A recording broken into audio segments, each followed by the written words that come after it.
10 বছর পূর্তি অনুষ্ঠানে উপস্থিত থেকে এটা রেলি করা, ওয়ার্কশপ করার একটা নির্দেশনা জারি করেছেন। তার অংশ হিসাবে আজকে আমরা বেটি বাঁচাও বেটি পড়াও অনুষ্ঠানে বিভিন্ন কর্মসূচিগুলো আমরা এখানে পালন করছি।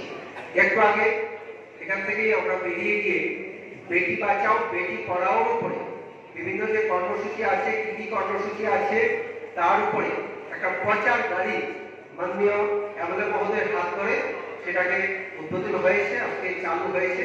সেটা ওয়াই মহকুমার বিভিন্ন অঞ্চল পরিক্রমা করবে তার যে প্রচারের জন্য।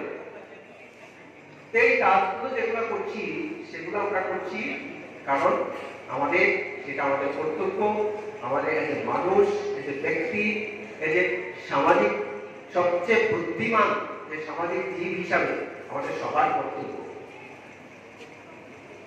আজকে আমরা যদি বলি যে বেটি বাঁচাও বেটি পড়াও কি এবং কেন, সেটা আলোচনা হয়েছে, সেক্ষেত্রে আমি বিস্তারিত যাব না। এই বেটি বাঁচাও বেটি পড়াও কর্মসূচিকে পালন করার জন্য সারা ত্রিপুরাতে যে কর্মসূচিগুলো চলছে, সেক্ষেত্রে যে বালিকা মঞ্চ যেটা আছে, যেটা সাউথ ত্রিপুরা ডিস্ট্রিক্টে আমাদের একজন যিনি শ্রদ্ধেয় একজন ডিএম এর প্রচেষ্টায় সেটা চালু হয়েছিল, সেটা কিন্তু আজকে সারা ভারতবর্ষব্যাপী এটার একটা প্রচারণা চলছে।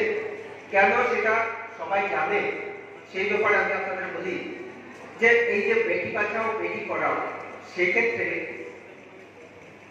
জ্যোৎস্না করে একটা মেয়ে, সে মাইনরিটি কমিউনিটি, সে তার নিজের বিয়েটাকে নিজে যেমন যে বাল্য বিবাহ সেটাকে রোধ করেছে, তার পরিবারকে কনভিন্স করেছে এবং তার এরিয়া যেসব স্কুলগুলো আছে স্কুলগুলোতে সে প্রচার করছে এবং তার গ্রাম এবং সাউথ ত্রিপুরা ডিস্ট্রিক্টের এখন সে একটা ব্র্যান্ড অ্যাম্বাসেডর হিসাবে কাজ করছে। তার এই যে কর্মপ্রণালী বা সে যে কাজ করেছে তার জন্য ভারত সরকারের তরফ থেকে প্রধানমন্ত্রী বাল পুরস্কার সে পেয়েছে 2023 সালে। সেটা পেয়েছে আমাদের মাননীয় রাষ্ট্রপতি মহোদয়ের হাত থেকে। এই বছর আমাদের যে স্টেটহুড ডে, যেটা আমরা 21শে জানুয়ারি আমরা পালন করলাম, সেই 21শে জানুয়ারি সে একটা পুরস্কার পেয়েছে।